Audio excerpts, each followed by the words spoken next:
ദൈവനാമം മഹത്വപ്പെടുമാറാകട്ടെ. എന്നെ ശ്രവിക്കുന്ന എല്ലാ പ്രിയപ്പെട്ടവർക്കും കർത്താവായ യേശു ക്രിസ്തുവിൻ്റെ നാമത്തിലുള്ള നന്ദി ഈ സമയം അറിയിക്കുന്നു. ഞാൻ എങ്ങനെ ഈ സത്യമാർഗത്തിലേക്ക് വന്നു, ദൈവം എന്നെ എങ്ങനെ വിടുവിച്ചു എന്ന് എൻ്റെ അനുഭവ സാക്ഷ്യം ഞാനിവിടെ പറയുവാൻ ആഗ്രഹിക്കുന്നു. ഈ വചനം നിങ്ങളുടെ ജീവിതത്തിലൊക്കെ അനുഗ്രഹമായി തീരട്ടെ എന്ന് ഞാൻ പ്രാർത്ഥിക്കുന്നു. വചനത്തിലെ സത്യം അറിയണമെന്ന് ആഗ്രഹിക്കുന്ന പ്രിയപ്പെട്ടവർ തങ്ങളുടെ കൈവശമുള്ള ബൈബിൾ തുറക്കുകയും ഈ പറയുന്ന വാക്യങ്ങളുമായിട്ട് ഒത്തുനോക്കുകയും ചെയ്യണമെന്ന് ദൈവനാമത്തിൽ ഓർപ്പിക്കുന്നു. ഞാൻ എന്നെ തന്നെ ഒന്ന് പരിചയപ്പെടുത്താൻ ആഗ്രഹിക്കുന്നു. എൻ്റെ പേര് അലക്സാണ്ടർ ഗീവറീസ്. എൻ്റെ സ്ഥലം പത്തനാപുരം. ഞാൻ ഒരു ഓർത്തഡോക്സ് കുടുംബത്തിലാണ് ജനിച്ചു വളർന്നപ്പെട്ടത്. എന്നാൽ ഞാൻ ഈ സത്യം എങ്ങനെ അറിയുവാനിടയായി എന്നുള്ളതാണ് ഞാനിവിടെ പറയുവാൻ ആഗ്രഹിക്കുന്നത്. അതിനുള്ള ബന്ധത്തിൽ ഒരു വാക്യം വായിപ്പാനായിട്ട് ഞാൻ ആഗ്രഹിക്കുന്നു. യോഹന്നാൻ എഴുതിയ സുവിശേഷം 8-ാം അധ്യായം അതിൻ്റെ 32-ാമത്തെ വാക്യം. നിങ്ങൾ സത്യം അറിയുകയും ആ സത്യം നിങ്ങളെ സ്വതന്ത്രമാക്കുകയും ചെയ്യുന്ന ദൈവത്തിൻ്റെ വചനം പറയുന്നു. തുടർന്ന് ഒരു വചനം കൂടെ വായിക്കുന്നു. അതിൻ്റെ 36-ാമത്തെ വാക്യം. പുത്രൻ നിങ്ങളെ സ്വാതന്ത്ര്യപ്പെടുത്തിയാൽ സാക്ഷാൽ നിങ്ങൾ സ്വതന്ത്രരാകുന്നു. ഞാൻ മുമ്പേ പറഞ്ഞ പോലെ എൻ്റെ ഓർത്തഡോക്സ് കുടുംബത്തിലാണ് ജനിച്ചു വളർന്നപ്പെട്ടത്. എൻ്റെ കുടുംബത്തിൽ തന്നെ ഈ ഓർത്തഡോക്സ് സഭയിലെ അച്ഛന്മാരുള്ള വീടാണ്. ഇപ്പോഴും അച്ഛന്മാർ അവിടെയുണ്ട്. എൻ്റെ അമ്മയുടെ ഭവനവും എടുത്ത് പഠിച്ചാൽ അവിടെ അച്ഛന്മാരും ഇറമ്പാച്ചന്മാരും കന്യാസ്ത്രീകളും ഉള്ള വീടാണ്. ഞാൻ നാട്ടിലായ സമയത്ത് എനിക്ക് അവിടെ സൺഡേ സ്കൂൾ പഠിപ്പാനുള്ള അവസരം ലഭിച്ചു.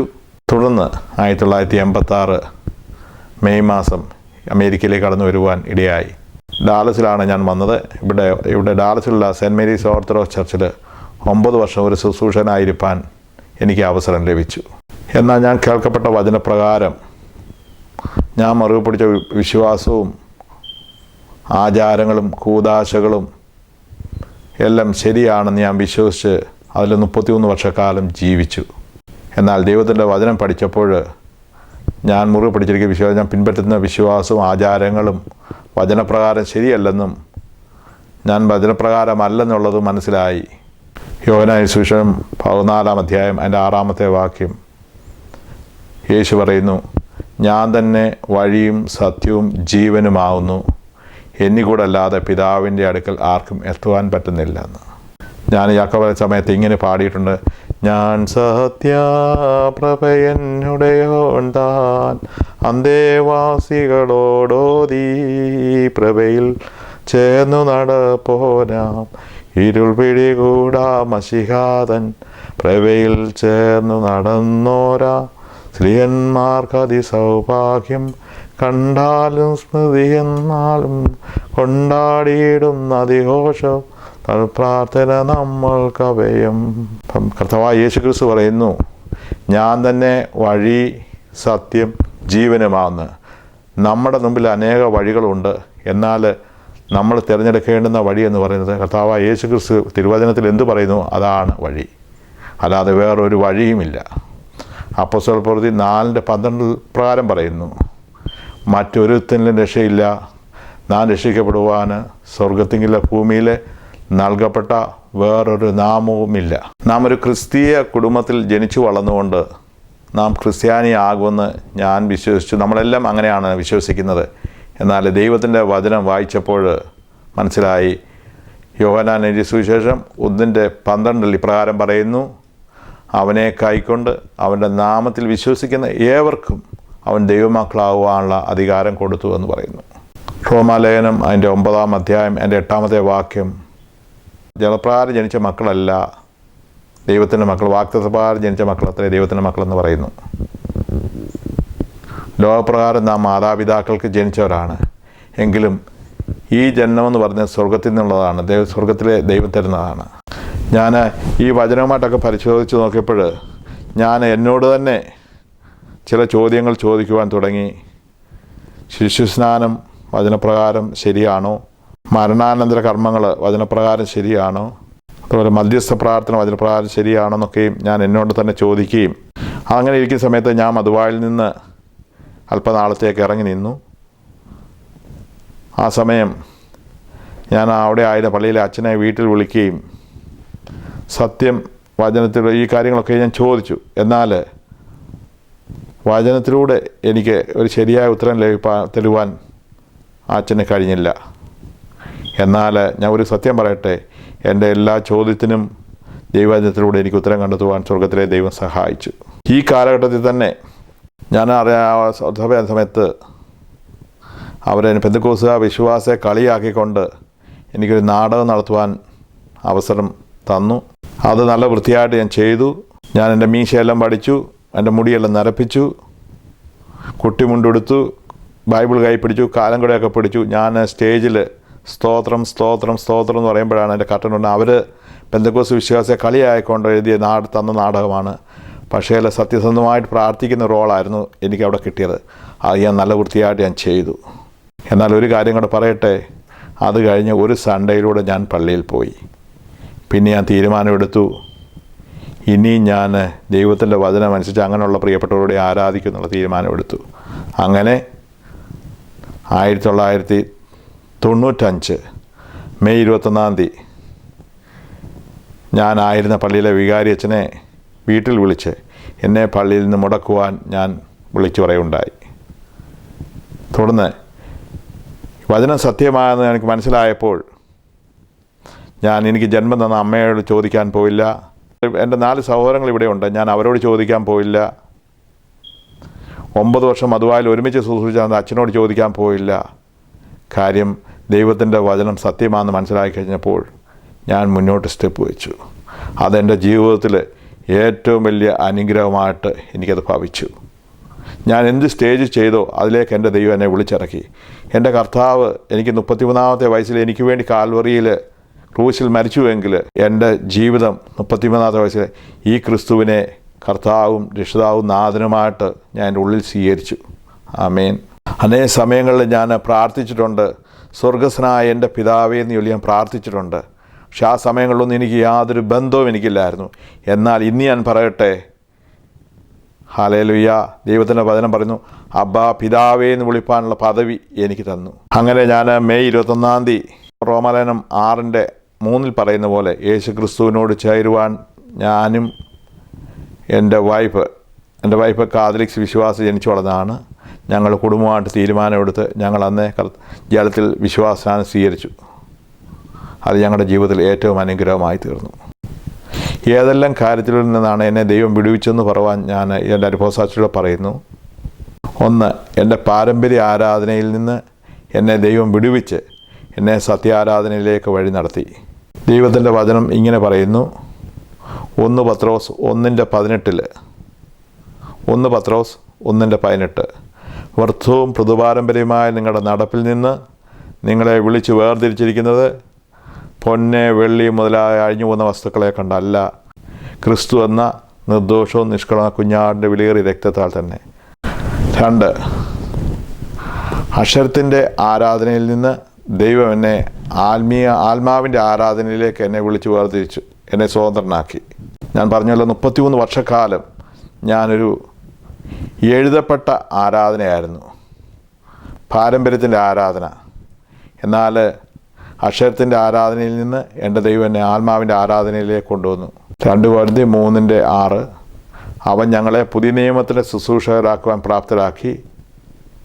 ആത്മാവിൻ്റെ ശുശ്രൂഷകർ. അക്ഷരം കൊല്ലുന്നു, ആത്മാവോ ജീവിപ്പിക്കുന്നു എന്ന് ദൈവത്തിൻ്റെ വചനം പറയുന്നു. ദൈവവചനം ഇപ്രകാരം പറയുന്നു, യോഹന്നാൻ എഴുതിയ സുവിശേഷം 4:23-24 സത്യനമസ്കാരികൾ പിതാവിനെ ആത്മാവിലും സത്യത്തിലും ആരാധിക്കണമെന്ന് ദൈവം പറയുന്നു. എന്നെ ആരാധിക്കുന്നവർ ഇപ്രകാരം ആരാധിക്കണമെന്ന് ദൈവത്തിൻ്റെ വചനം കർശനമായിട്ട് അവിടെ പറയുന്നുണ്ട്. എന്നെ ആരാധിക്കുന്നവർ ആത്മാവിലും സത്യത്തിലും ആരാധിക്കണമെന്ന്. കൃപയാൽ പറയട്ടെ, എൻ്റെ ദൈവം എന്നെ വിളിച്ച് വേർതിച്ച് ഇന്ന് ആത്മാവിലും സത്യത്തിലും ആരാധിപ്പാൻ തക്കോണം എൻ്റെ ദൈവം എന്നെ സഹായിച്ചു. അതോർത്ത് ഞാൻ ദൈവത്തെ സ്തുതിക്കുന്നു. ഒരു കാലത്ത് പുസ്തകത്തിൽ നോക്കി എഴുതപ്പെട്ട ആരാധനകൾ ചൊല്ലി തീർത്തപ്പോൾ എൻ്റെ ദൈവം സത്യാരാധനയിലേക്ക് എന്നെ വഴി നടത്തി, ആത്മാവിൻ്റെ ആരാധനയിലേക്ക് എന്നെത്തി. അക്ഷരം കൊല്ലുന്നു, ആത്മാവ് ജീവിപ്പിക്കുന്നു. ആത്മാവിൻ്റെ ആരാധന നമുക്ക് ജീവൻ തരുന്നതാണ്, നമുക്ക് ചൈതന്യം തരുന്നതാണ്. ഹല്ലേലൂയ. 3-ാമതായി പറയാനുള്ളത് മധ്യസ്ഥ പ്രാർത്ഥന, മരിച്ചവരോടുള്ള പ്രാർത്ഥന. ഇതിൽ നിന്നെല്ലാം എന്നെ എൻ്റെ ദൈവം സ്വതന്ത്രമാക്കി. കഴിഞ്ഞ 33 വർഷക്കാലം ഞാൻ അനേകം മധ്യസ്ഥന്മാരോട് പ്രാർത്ഥിച്ചിട്ടുള്ള വ്യക്തിയാണ്. അനേകത്ത് പോയി നേർച്ച കാഴ്ച വ്യക്തിയാണ്. അനേക കബറിടങ്ങളിൽ പോയി പ്രാർത്ഥിച്ചിട്ടുള്ള വ്യക്തിയാണ്. അതുമല്ല, അനേകരെ ബസ് പിടിച്ച് വേളാങ്കണ്ണി, മലയാറ്റൂർ, കോട്ടയം, മണർകാട്, പതുളി, അനേക പരുമല, ഇങ്ങനെയുള്ള സ്ഥലങ്ങളിലൊക്കെ ഞാൻ കൊണ്ടുപോയിട്ടുണ്ട്. അവിടെ എല്ലാം ഞാൻ പോയിട്ടുമുണ്ട്. എന്നാൽ 1 തീമോഥെയോസ് 2:5 ഇപ്രകാരം പറയുന്നു, ദൈവത്തിനും മനുഷ്യർക്കിടയിൽ മധ്യസ്ഥൻ ഒരുവനത്രേ, അവൻ പുത്രനായ ദൈവം. ആമേൻ. നമുക്ക് വേണ്ടി ഒരു മധ്യസ്ഥനേ ഉള്ളൂ, ഒന്നിലധികം മധ്യസ്ഥന്മാരല്ല. ഞാൻ ശുശ്രൂഷയിലായിരുന്ന സമയത്ത് ഞാൻ അച്ഛൻ ചെല്ലി ഇപ്രായം ചെല്ലും, പരിശുദ്ധനായ ഏക പിതാവും പരിശുദ്ധനായ ഏകപുത്രനും പരിശുദ്ധനായ റൂഹായും ഇല്ലാന്ന് ബഹുമാനപ്പെട്ട അച്ഛൻ പറയുമ്പോൾ ശുശ്രൂഷക്കാരായ ഞങ്ങളും ജനങ്ങളും ഒരുമിച്ച് ചേർന്ന് പറയും ആമീൻ. ആമീൻ്റെ അർത്ഥം അപ്രകാരം തന്നെ. പിന്നെ എൻ്റെ ഒരു അനുഭവം പറയാം. ഞാൻ അന്ന് വിശ്വാസത്തിൽ ഇതുപോലെ തിരുമേനിമാരുടെയൊക്കെ കൽപ്പന വരുമ്പോൾ മെഴുതിരി പിടിക്കുന്നൊരു പരിപാടിയുണ്ട്. അപ്പോൾ ഒരു പ്രാവശ്യം ബാബാരിമേനിയുടെ കൽപ്പന വായിച്ചപ്പം മെഴുതിരി എടുത്തോണ്ടാകുമ്പോൾ ഞാൻ എടുത്തില്ല. കാര്യം നമ്മൾ അതിനു മുമ്പ് ചെല്ലുന്നു, ദൈവം ഒരുവനത്രേ, ദൈവത്തിനും മനുഷ്യർക്കിടയിൽ മധ്യസ്ഥൻ ഒരുവനത്രേ, അവൻ പുത്രനായ യേശു. പിന്നെ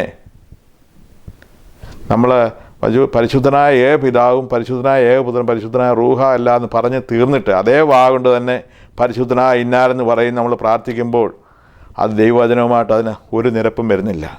2, ഞാനിങ്ങനെ പാടിയിട്ടുണ്ട്, പരിശുദ്ധന്മാരെ നിങ്ങൾ പ്രാർത്ഥിപ്പീൻ കർത്താവോടായി, അടികളെയും നിൻ കോപത്തിൻ വടികളെയും മായ്ച്ചിടേണം. അപ്പം പരിശുദ്ധന്മാരോടുള്ള പ്രാർത്ഥന, ദൈവവചനത്തിൽ ഒറ്റ മധ്യസ്ഥനേ ഉള്ളൂ, അത് കർത്താവായ യേശു ക്രിസ്തുവാണ്. 1 യോഹന്നാൻ 2:2 ദൈവവചനം ഇപ്രകാരം വന്നു, കുഞ്ഞുങ്ങളെ നിങ്ങൾ പാപം ചെയ്ത്, ഒരുവൻ പാപം ചെയ്തെങ്കിലോ യേശു എന്ന മധ്യസ്ഥൻ നമുക്ക് പിതാവിൻ്റെ സന്നിധിയിലുണ്ടെന്ന് ദൈവത്തിൻ്റെ വചനം പറയുന്നു. അപ്പം തിരുവചനത്തിലൂടെ എനിക്ക് കണ്ടെത്തുവാൻ കഴിഞ്ഞത് കാര്യം, അനേക സമയങ്ങളിൽ എന്നെ പഠിപ്പിച്ച മത്തായി സുവിശേഷം 15-ാം അധ്യായത്തിൽ ഇപ്രകാരം ഒരു വാക്യം പറയുന്നു, അവർ മാനുഷികമായ കൽപ്പനകളും ഉപദേശങ്ങളും പഠിപ്പിച്ചുകൊണ്ട് എന്നെ വ്യർത്ഥമായി ഭജിക്കുന്നുവെന്ന് കർത്താവായ യേശു ക്രിസ്തു തന്നെ പറയുന്നുണ്ട്. അപ്പോൾ തന്നു വചനം അറിയായാൽ ഞാൻ ഈ കാര്യങ്ങളൊക്കെ ചെയ്തു, അനേക മധ്യസ്ഥന്മാരോട് പ്രാർത്ഥിക്കുകയൊക്കെ ചെയ്തു. എന്നാൽ ദൈവവചനത്തിലൂടെ കണ്ടെത്താൻ സാധിച്ചു, ഏക മധ്യസ്ഥനേ ഉള്ളൂ, അത് കർത്താവായ യേശു ക്രിസ്തു മാത്രമാണ്. ആമേൻ. അല്ലാതെ അനേക മധ്യസ്ഥന്മാരില്ല. 2ാമതായിട്ട് തന്നെ ദൈവം വിളിച്ച നേർച്ച കാഴ്ചകളിൽ തന്നെ ദൈവം പിടിച്ചു. ഈ ദൈവത്തെ കാണുവാൻ ആമേൻ ഞാൻ അനേക സ്ഥലങ്ങളിൽ പോയിട്ടുണ്ട്, അനേക പള്ളികളിൽ പോയിട്ടുണ്ട്, അനേക മലകളിൽ പോയിട്ടുണ്ട്. അന്നൊന്നും വചനം എനിക്കറിയത്തില്ലായിരുന്നു. എന്നെ കേൾക്കുന്ന പ്രിയപ്പെട്ടവർ ഞാൻ പറയട്ടെ, ദൈവത്തിൻ്റെ വചനം ഇപ്രകാരം പറയുന്നു, മത്തായി 18:20, 2-3 പേർ എൻ്റെ നാമത്തിൽ കൂടി വരുന്നിടത്തൊക്കെയും അവരുടെ മധ്യത്തിൽ ഞാനുണ്ടെന്ന് യേശു പറയുന്നു. മത്തായി സുവിശേഷം 18:20, 2-3 പേർ എൻ്റെ നാമത്തിൽ കൂടി വരുന്നിടത്തൊക്കെയും അവരുടെ മധ്യത്തിൽ ഞാനുണ്ട്. 40-ാം സങ്കീർത്തനത്തിൽ ഇപ്രകാരം ദാവീദ് പറയുന്നു, ഞാൻ യഹോവയ്ക്കായി കാത്തിരുന്നു, അവൻ എങ്കിലേക്ക് ചാഞ്ഞിറങ്ങി വന്ന് എൻ്റെ നിലവിളി കേട്ടു. ഒരു സമയത്ത് ഞാൻ ഈ ദൈവത്തെയൊക്കെ കാണുവാൻ അനേക മലകളിൽ പോവുകയും അനേക പള്ളികളിൽ പോവുകയും നേർച്ച ഇടുകയൊക്കെ ചെയ്തിട്ടുണ്ട്. എന്നാൽ ഞാൻ ഇപ്പോൾ പറയുന്ന ദൈവത്തെക്കുറിച്ച് ഞാൻ പറയട്ടെ, അവനെ കാണുവാൻ നാം എങ്ങും പോകണ്ട, ഒരു മലയിലും ഒരു പള്ളികളിലും പോകണ്ട, നാം ആയിരിക്കുന്ന സ്ഥാനത്തേക്ക് അവൻ ഇറങ്ങി വരുന്ന ദൈവമാണ് നമ്മുടെ ദൈവം എന്ന് എനിക്ക് തിരുവചനത്തിലൂടെ കാണുവാൻ ഇടയായി. അതിനായിട്ട് ഞാൻ ദൈവത്തെ സ്തുതിക്കുന്നു. പുറപ്പാട് പുസ്തകം 20-ാം അധ്യായം 3-4 വാക്യങ്ങൾ, നിൻ്റെ ദൈവമായ കർത്താവ് ഞാനാകുന്നു, ഞാനൊഴികെ അന്യ ദൈവങ്ങൾ നിനക്കുണ്ടാകരുത്, യാതൊന്നിൻ്റെയും പ്രതിമ ഉണ്ടാക്കുകയോ അതിനെ നമസ്കരിക്കുകയോ ചെയ്യില്ലെന്ന് ദൈവം കർശനമായിട്ട് അവിടെ പറയുന്നതായിട്ട് നമുക്ക് കാണാൻ കഴിയുന്നു.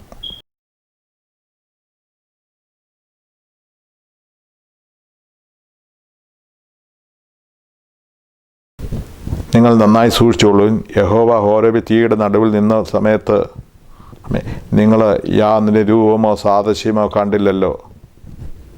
ആകയാൽ നിങ്ങൾ യാതൊന്നിൻ്റെ, മനുഷ്യൻ്റെ ആട്ട്, പക്ഷിയുടെ ആട്ട്, മൃഗങ്ങളുടെ ആട്ട്, യാതൊന്നിൻ്റെ രൂപങ്ങളോ നിങ്ങളുണ്ടാക്കി അതിനെ വന്ദിക്കുകയോ ഇവർ വിഗ്രഹം ഉണ്ടാക്കുകയോ സേവിക്കുകയോ ചെയ്യുന്ന ദൈവം കർശനമായിട്ട് അവിടെയും പറയുന്നതായിട്ട് നമുക്ക് കാണുവാൻ സാധിക്കും. ആവർത്തന പുസ്തകം 5-ാം അധ്യായത്തിൻ്റെ 5-ാം അധ്യായം 7, 8, 9 വാക്യത്തിൽ ഇത് തന്നെ പറയുന്നു, നിൻ്റെ ദൈവമായ കർത്താവ് ഞാനാവുന്നു, ഞാനൊഴികെ അന്യ ദൈവങ്ങൾ നിനക്ക് ഉണ്ടാകരുതെന്ന് ദൈവത്തിൻ്റെ വചനം പറയുന്നു. അപ്പം നമ്മൾ വിഗ്രഹാരാധന എന്ന് പറയുന്നത്, ഇല്ലെങ്കിൽ നമ്മളൊരു ഫോട്ടോയുടെ മുമ്പിൽ പോയി അതിനെ വണങ്ങുകയും അത് ദൈവത്തിന് കിടക്കേണ്ട മഹത്വം മറ്റുള്ളവർ കൊടുത്താൽ ദൈവം അത് ആഗ്രഹിക്കുന്നില്ല. റോമാലേഖനത്തിൽ ഇപ്രകാരം ഒരു വാക്യം പറയുന്നു, സൃഷ്ടിച്ചവനേക്കാൾ സൃഷ്ടിയെ ആരാധിക്കുന്ന ദൈവത്തിൻ്റെ വചനം പറയുന്നുണ്ട്. കാലങ്ങളിൽ എൻ്റെ അമ്മ എന്നോട് പറഞ്ഞ് പഠിപ്പിച്ചിട്ടുണ്ട്, നീ പള്ളിയെ ഒന്നും നോക്കിയൊന്നും പറയല്ലേ, ദൈവം വസിക്കുന്ന ആലയമാണ് പള്ളി, അതുകൊണ്ട് പള്ളിയെ നോക്കിയൊന്നും പറയല്ലെന്ന്. അന്നൊന്നും എനിക്ക് വചനത്തിൻ്റെ ഗ്രാഹ്യങ്ങൾ അറിയുന്നില്ല, അവർ പറഞ്ഞ് കേട്ട് ഞാൻ വളർന്നു. എന്നാൽ ദൈവവചനം പഠിച്ചു കഴിഞ്ഞപ്പോൾ, സത്യം മനസ്സിലാക്കി കഴിഞ്ഞപ്പോൾ, യോഹന്നാൻ 15:4 എന്നിൽ വസിപ്പീൻ, ഞാൻ നിങ്ങളിലും വസിപ്പീൻ. എന്നിൽ വസിപ്പീൻ, ഞാൻ നിങ്ങളിലും വസിക്കും. 1 കൊരിന്ത്യർ 3:16 ദൈവവചനം ഇപ്രകാരം പറയുന്നു, നിങ്ങൾ ദൈവത്തിൻ്റെ മന്ദിരമെന്നും ദൈവത്തിൻ്റെ ആത്മാവ് നിങ്ങളിൽ വസിക്കുന്നില്ല നിങ്ങൾ അറിയുന്നില്ലയോ? ദൈവം വസിക്കുന്നത് നമ്മുടെ ഹൃദയത്തിലാണ്. യാക്കോബിൻ്റെ പുസ്തകം എടുത്ത് പഠിച്ചു കഴിഞ്ഞാൽ അവിടെ പറയുന്നു, എന്നോട് അടുത്ത് വരുവീൻ, ഞാൻ നിങ്ങളോടും അടുത്ത് വരുമെന്ന് ദൈവത്തിൻ്റെ വചനം അവിടെ കാണുവാൻ കഴിയും.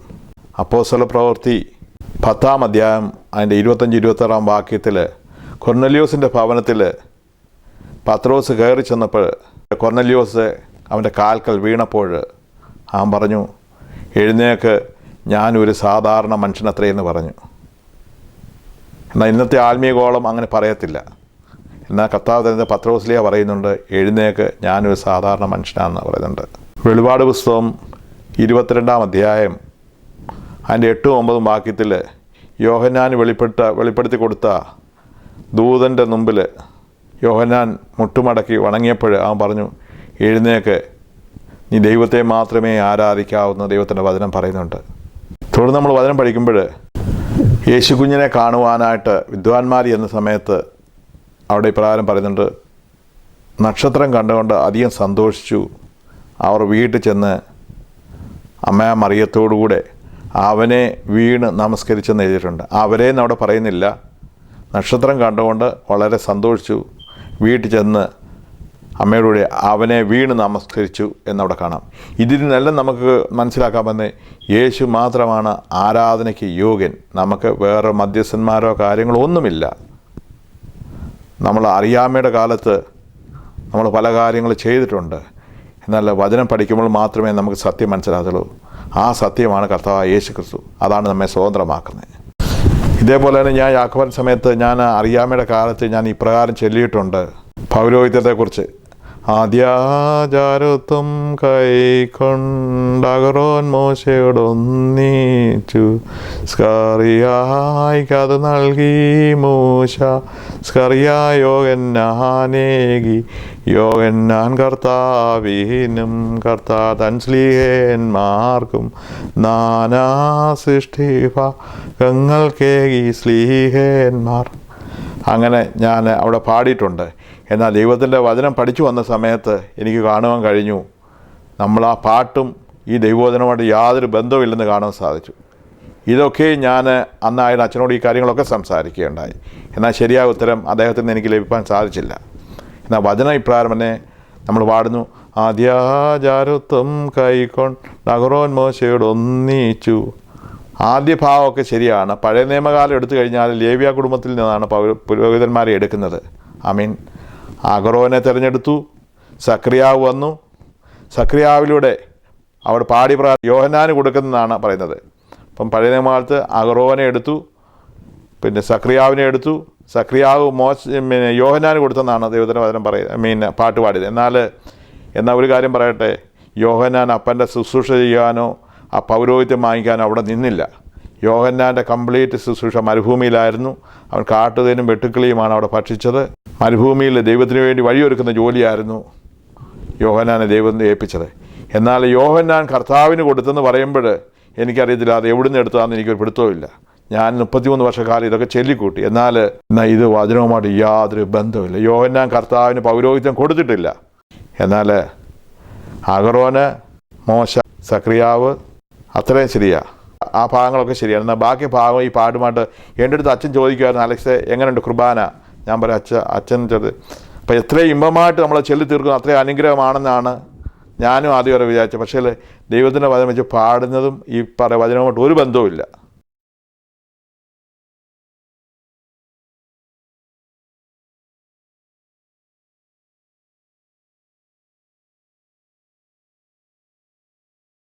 ഇപ്പോഴും ഞാൻ പറയട്ടെ, അബ്ബാ പിതാവേ എന്ന് വിളിപ്പാൻ തക്കണം ഏത് സമയം ഒരു പൊടിക്കുഞ്ഞിന് തൻ്റെ പിതാവിൻ്റെ അടുത്ത് ചെല്ലുന്ന പോലെ തന്നെ നമുക്ക് ഏത് സമയവും അവൻ്റെ പാദപീഠങ്ങൾ ചെല്ലുവാൻ നമുക്ക് അവസരമുണ്ട്.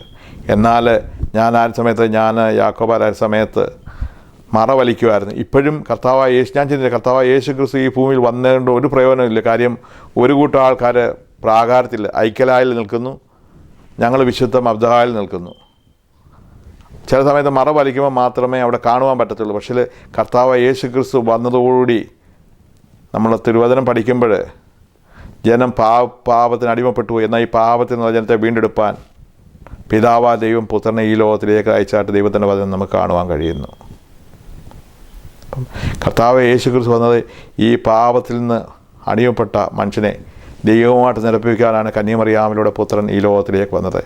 ഇപ്പോഴും നമ്മൾ ഐക്യലായി തന്നെ നിൽക്കുകയാണെങ്കിൽ ഞാൻ പാപിയാണെന്ന് എപ്പോഴും പറഞ്ഞുകൊണ്ടിരിക്കേണ്ട കാര്യമില്ല. ഞാൻ പറഞ്ഞു, പാപിയായ എന്നോട് കരുണ തോന്നുന്നു കഴിഞ്ഞ 33 വർഷക്കാലം പറഞ്ഞു. എന്നാൽ പിന്നെ എന്നെ സ്വർഗത്തിലെ ദൈവം അങ്ങനെ പറയാൻ എനിക്ക് അവസരം ഇടയാക്കിയില്ല. ഞാൻ മുമ്പേ പറഞ്ഞ പോലെ യോഹന്നാൻ 1:12 പറഞ്ഞ പോലെ അവനെ കൈക്കൊണ്ട് അവൻ്റെ നാമത്തിൽ വിശ്വസിക്കുന്ന ഏവർക്കും അവൻ മക്കളാവാനുള്ള അധികാരം കൊടുത്തു. അത് ആ ജനനം എന്ന് പറയുന്നത് മനുഷ്യൻ്റെ ഇഷ്ടത്താൽ, അതിൻ്റെ 13-ാമത്തെ വാക്യം പറയുന്നു, അത് മനുഷ്യൻ്റെ ഇഷ്ടത്താലല്ല രക്തത്താലല്ല സ്വർഗത്തിൽ നിന്നത്രേ ജനിച്ചതെന്ന്. ലോകത്തെയും അതിലുണ്ടാക്കിയ സകലത്തെയും ഉണ്ടാക്കിയ നമ്മുടെ ദൈവത്തിന് നമ്മുടെ എണ്ണയോ മെഴുകുതിരിയോ നമ്മുടെ പൈസയോ ദൈവത്തിന് ആവശ്യമില്ല. പിന്നെ ദൈവത്തിൻ്റെ ദൈവത്തിന് ആവശ്യമുള്ളത് നമ്മെ തന്നെയാണ്. തകർന്ന് നുറുങ്ങിയിരിക്കുന്ന ഹൃദയം ദൈവമേ നീ നിരസിക്കത്തില്ലെന്ന് ദൈവം പറയുന്നുണ്ട്. ദൈവത്തിന് നമ്മൾ അല്പം കൊടുക്കുന്ന നമ്മുടെ എണ്ണയോ മെഴുകുതിരിയോ നേർച്ച കാഴ്ചകളോ പ്രസാദിക്കുന്ന ദൈവമല്ല നമ്മുടെ ദൈവം. അങ്ങനെ ആരെങ്കിലും ചിന്തിക്കുന്നുവെങ്കിൽ, എൻ്റെ അനുഭവത്തിൽ ഞാനിങ്ങനെ അനേക കാര്യങ്ങൾ ചെയ്തു, എന്നാൽ നമുക്കതിലൂടെ ദൈവത്തെ പ്ലീസ് ചെയ്യാൻ കഴിയത്തില്ല. എന്നാൽ ദൈവം ആഗ്രഹിക്കുന്നത് നമ്മെ തന്നെയാണ്. നമ്മെ തന്നെ ദൈവത്തിന് സമ്പൂർണ്ണമായിട്ട് സമർപ്പിക്കുമ്പോൾ ദൈവം അതിൽ സന്തോഷവാനാണ്. റോമാലേഖനം 3:20 ഇപ്രകാരം പറയുന്നു, ന്യായപ്രമാണത്തിൻ്റെ പ്രവൃത്തിയുള്ള ഒരു ജഡവും നീതീകരിക്കപ്പെടുന്നില്ലെന്ന് ദൈവത്തിൻ്റെ പറയുന്നത്. യെശയ്യാവിൻ്റെ പുസ്തകം 64-ാം അധ്യായം അതിൻ്റെ 6-ാമത്തെ വാക്യം, നിങ്ങളുടെ നീതി പ്രവൃത്തികളൊക്കെയും കറപുരണ്ട തുണി പോലെ എന്ന് ദൈവത്തിൻ്റെ വചനം പറയുന്നു. അപ്പം നമ്മുടെ സൽപ്രവൃത്തികളും നമ്മുടെ കർമ്മങ്ങളും കൊണ്ട് നമുക്ക് ദൈവത്തെ പ്ലീസ് ചെയ്യാം, പ്രീതിപ്പെടുത്താമെന്ന് ആരെങ്കിലും വിചാരിക്കുന്നുവെങ്കിൽ ഞാനങ്ങനെ ചെയ്തതാണ്. ഒരിക്കലും ദൈവം അതിൽ പ്രസാദിക്കുന്ന ദൈവമല്ല. മരിച്ചവരോടുള്ള പ്രാർത്ഥന, കർമ്മങ്ങൾ, ഇതിൽ നിന്നെല്ലാം എൻ്റെ ദൈവം എന്നെ വിടുവിച്ചു. അതിനായിട്ട് ഞാൻ ദൈവത്തെ സ്തുതിക്കുന്നു. 115-ാം സങ്കീർത്തനം അതിൻ്റെ 17-ാമത്തെ വാക്യം ഇപ്രകാരം പറയുന്നു, മരിച്ചവരും മൗനതയിരിക്കുന്നവരുമോ യഹോവയെ സ്തുതിക്കുന്നില്ല, എന്നാൽ ജീവനുള്ള നാമോ യഹോവയെ എന്നേക്ക് സ്തുതിക്കും. ദൈവത്തിൻ്റെ വചനം പറയുന്നു. യെശയ്യാവിൻ്റെ പുസ്തകം 8-ാം അധ്യായം 19-ാമത്തെ വാക്യം, ജനം ദൈവത്തോടല്ലേ ചോദിക്കേണ്ടത്, ജീവിച്ചിരിക്കുന്നവർക്ക് വേണ്ടി മരിച്ചവരോടോ ചോദിക്കേണ്ടെന്ന് ദൈവത്തിൻ്റെ വചനം പറയുന്നു.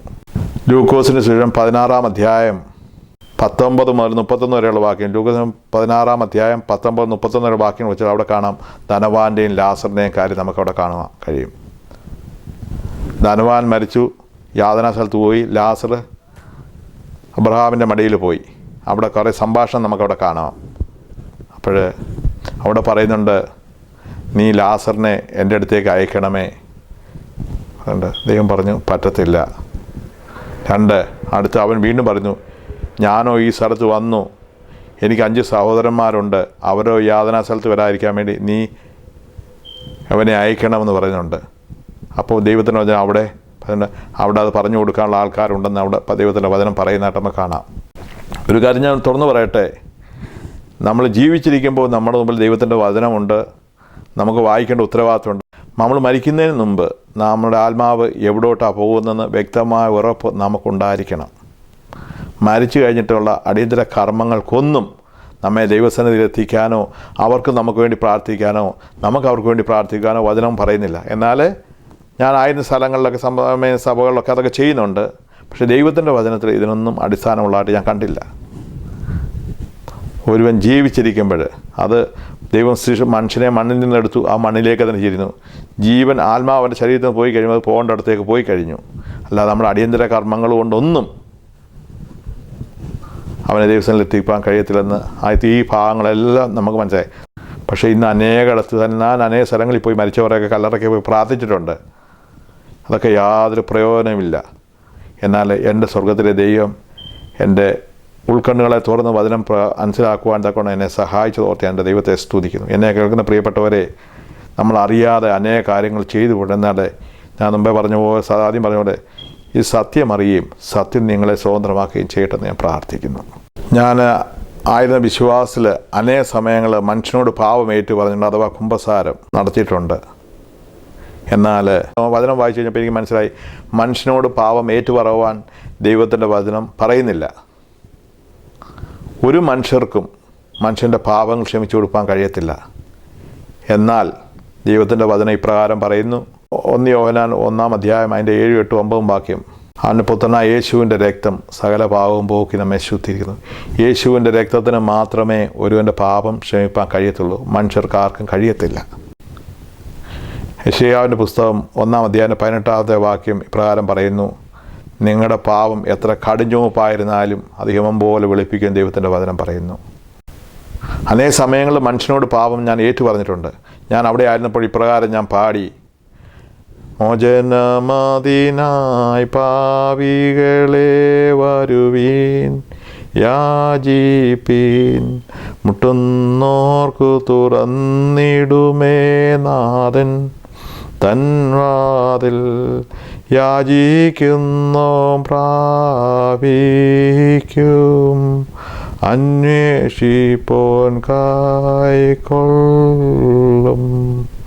ഇങ്ങനെ പാടിയതിൻ്റെ അവസാനം ഈ പാവം ഏറ്റു പറയുന്ന ആ ബഹുമാനപ്പെട്ട അച്ഛൻ പ്രകാരം പറയുന്നു, സേലോം ബസ്ലോം അഭിവായ ഞങ്ങളുടെ വാസിലെ കർത്താവിൻ്റെ പാവരിയർപ്പ വിശ്വം അബ്ദഹായിൽ നിന്ന് നിങ്ങൾ കൈക്കൊണ്ട വഴിയാത്ര ഭക്ഷണങ്ങളും അനുസരണങ്ങളും സമാധാനത്തോടെ പോവുകയും ഞാനോ ബലഹീനും ഭാവിയുമായ ദാസൻ നിങ്ങളുടെ പ്രാർത്ഥനയിൽ കണ്ണേറ്റ് സഹായിക്കപ്പെടുമാറാട്ടെന്ന്.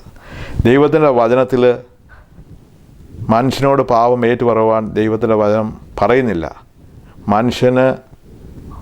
ഒരു മനുഷ്യൻ്റെ പാപം ക്ഷമിപ്പാൻ പറ്റത്തില്ല. മനുഷ്യപുത്രന് മാത്രമേ കഴിയുള്ളൂ. കർത്താവായ യേശു ക്രിസ്തുവിന് മാത്രമേ മനുഷ്യൻ്റെ പാപം ക്ഷമിപ്പാൻ പറ്റത്തുള്ളൂ. നാം ഈ ചുറ്റുപാട് എൻ്റെ അനുഭവത്തിൻ്റെ വെളിച്ചത്തോടെ ഞാൻ പറയും, നമ്മൾ ഈ ലോകത്തായിരിക്കും അനേക സഭകളുണ്ട്. ഇന്ന് ഞാനും ഉൾപ്പെടെ ഈ സത്യത്തിലേക്ക് വരുന്നതിന് മുമ്പ്, വചനം അറിയുന്നതിന് മുമ്പ് ചോദിക്കും, ഏതാ സത്യസഭ? എന്നോട് തന്നെ പലരും ചോദിക്കുക, ഏതാ സത്യസഭ? അതിനെനിക്ക് എൻ്റെ അനുഭവത്തിൻ്റെ വെളിച്ചത്തും വചനത്തിലൂടെ എനിക്ക് പറയാനുള്ളത്, സത്യസഭ ഒന്നേ ഉള്ളൂ. ഇന്ന് ഈ കാണുന്ന സഭകളെല്ലാം മനുഷ്യനിർമ്മിതമായ സഭകളാണ്. നമ്മൾ ഓരോ പേര് കൊടുത്തെന്ന് മാത്രമേ ഉള്ളൂ. എന്നാൽ ഈ ദൈവസഭ ഏതാണെന്നുള്ളത് നാം ദൈവവചനത്തിലൂടെയാണ് നാം മനസ്സിലാക്കേണ്ടത്. ദൈവവചനം ഇപ്രകാരം പറയുന്നു. മത്തായി സുവിശേഷം 16-ാം അധ്യായം അതിൻ്റെ 18-ാമത്തെ വാക്യം. കർത്താവ് വ്യക്തമായിട്ട് പറയുന്നു, ഞാൻ എൻ്റെ സഭയെ പണിയും, പാതാള ഗോപുരം അതിനെ ജയിക്കുകയില്ല. അപ്പോൾ അവിടെ തന്നെ പറയുന്നു കർത്താവ് യേശു ക്രിസ്തുവിൻ്റെ സഭ. അപ്പോസ്തല പ്രവൃത്തി 20-ാം അധ്യായം അതിൻ്റെ 28-ാമത്തെ വാക്യം ഇപ്രകാരം പറയുന്നു, തൻ്റെ സ്വന്തം രക്തത്താൽ സമ്പാദിച്ച സഭയെന്ന് അവിടെ കാണുവാൻ കഴിയും. എന്നാൽ ഈ തുടർന്ന് നമ്മൾ വചനം പഠിക്കുന്ന സമയത്ത് കർത്താവായ യേശു ക്രിസ്തുവിൻ്റെ സഭ ഏതാ സത്യസഭയെന്ന് മനസ്സിലാക്കുവാൻ വേണ്ടി ദൈവത്തിൻ്റെ ഭാഗത്ത് അനേക കാര്യങ്ങൾ ആ വചനത്തിൽ തന്നെ പറയുന്നുണ്ട്. 1 കൊരിന്ത്യർ 3:11 വാക്യം. ഈ സഭയുടെ ദൈവസഭയുടെ അടിസ്ഥാനം യേശുവാണ് എന്ന് നമുക്ക് ആ വചനഭാഗത്ത് കാണുവാൻ കഴിയും. 1 പത്രോസ് 2:4-5 വാക്യത്തിൽ സഭയുടെ പണി എപ്രകാരമാണെന്ന് അവിടെ വ്യക്തമായിട്ട് എഴുതിയിട്ടുണ്ട്. മനുഷ്യർ തള്ളിയതെങ്കിലും ദൈവത്തിന് ശ്രേഷ്ഠവും മാന്യമായ മൂലക്കല്ലായ ക്രിസ്തുവിൻ്റെ അടുത്ത് ചെന്നിട്ട് ജീവനുള്ള കല്ലുകളായി നിങ്ങൾ പണിയപ്പെടുന്നെന്ന് അവിടുന്ന് ദൈവത്തിൻ്റെ വചനം പറയുന്നതായിട്ട് നമുക്കവിടെ കാണും. അപ്പോൾ അതിൻ്റെ പണി കർത്താവ് യേശു ക്രിസ്തുവാണ്. അതിൻ്റെ കല്ല് ക്രിസ്തുവാകുന്ന മൂലക്കല്ലിലാണ് ഇത് പണിഞ്ഞേക്കുന്നതെന്ന് ദൈവത്തിൻ്റെ വചനം പറയുന്നു. അപ്പോസ്തല പ്രവൃത്തി 2:47 ഇപ്രകാരം പറയുന്നു, യേശുവിൻ്റെ സഭയിൽ യേശുവാണ് അംഗത്വം കൊടുക്കുന്നത്. അവൻ രക്ഷിക്കപ്പെട്ടവരെ അവൻ ദൈവസഭയോട് ചേർക്കുന്നെന്ന് ആ ഭാഗത്ത് നമുക്ക് കാണുവാൻ കഴിയും. എഫേസ്യർ 4:11 ദൈവവചനം പറയുന്നു, അവൻ ചിലരെ പ്രവാചകന്മാരായും ചില ഇടയന്മാരായും ശുശ്രൂഷകരായി നിയമിച്ചാണ് ദൈവവചനം പറയുന്നു. അതപ്പം ദൈവം അവിടെ ചിലരെ ഇങ്ങനെ ആക്കിയതായിട്ട് നമുക്ക് അവിടെ കാണുവാൻ കഴിയുന്നുണ്ട്. ചിലരെ നിയമിച്ചായിട്ട് നമുക്ക് പ്രവാചകന്മാർ, ഇടയന്മാർ, ഉപദേഷ്ടന്മാർ നമുക്കവിടെ കാണുവാൻ കഴിയുന്നുണ്ട്. 1 കൊരിന്ത്യർ 1:14-26 വാക്യത്തിൽ ദൈവസഭയുടെ കൂടിവരവിൽ എന്തെല്ലാം കാര്യങ്ങളുണ്ടെന്ന് അവിടെ വ്യക്തമായിട്ട് പറയുന്നതായിട്ട് നമുക്ക് കാണാം. നിങ്ങൾ കൂടി വരുമ്പോൾ ഒരുത്തിന് സങ്കീർത്തനമുണ്ട്, ഉപദേശമുണ്ട്, അന്യഭാഷയുണ്ട്, വ്യാഖ്യാനമുണ്ട്, ഇങ്ങനെയുള്ള കാര്യങ്ങളൊക്കെയും കൂടിവരലുണ്ട് യേശുവിൻ്റെ സഭയിൽ. യോഹന്നാൻ സുവിശേഷം 4-ാം അധ്യായത്തിന് 23-24 വാക്യത്തിൽ പറയുന്നത്, യേശുവിനെ ആരാധിക്കുന്നവർ എപ്രകാരം ആരാധിക്കണം അവിടെ പറയുന്നു. അവിടെ പറയുന്ന ഇപ്രകാരമാണ്, ദൈവം ആത്മാവാകുന്നു, എന്നെ ആരാധിക്കുന്നവർ ആത്മാവിൽ സത്യത്തിലും ആരാധിക്കണം ദൈവത്തിൻ്റെ വചനം പറയുന്നു. വചനപ്രകാരം സത്യസഭ ഏതെന്നുള്ളത് നമ്മൾ തിരഞ്ഞെടുക്കേണ്ട ഉത്തരവാദിത്വം നമ്മുടേതാണ്. തിരഞ്ഞെടുപ്പ് നമ്മുടെ മുമ്പിലാണുള്ളത്. ദൈവത്തിൻ്റെ വചനം നമ്മളെ തന്നിട്ടുണ്ട്. ഞാനായിരുന്ന സഭ അല്ലെ വിശ്വാസം എന്നെ പഠിപ്പിച്ചത് വിശുദ്ധ മാമോദീസായിലൂടെ പരിശുദ്ധാത്മാവിനെ പ്രാപിക്കുന്നു, അല്ലെ മൂറോൻ പറ്റുമ്പോൾ പരിശുദ്ധാത്മാവിനെ പ്രാപിക്കുന്നു എന്നാണ് പഠിപ്പിച്ചിരുന്നത്. എന്നാൽ ഞാൻ പറയട്ടെ, 33 വർഷക്കാലം ഞാൻ അതിൻ്റെ അകത്ത് ജനിച്ചു വളർന്ന മാമോദീസായിട്ടൊരു വ്യക്തിയാണ്. പക്ഷേ എനിക്ക് പരിശുദ്ധാത്മാവിനെ ലഭിച്ചില്ല. എൻ്റെ വീട്ടിലാർക്കും ലഭിച്ചില്ല. ഞാൻ ആരും സഭയിലും ആർക്കും പരിശുദ്ധാത്മാവിനെ ലഭിച്ചായിട്ട് ഞാൻ കണ്ടിട്ടില്ല.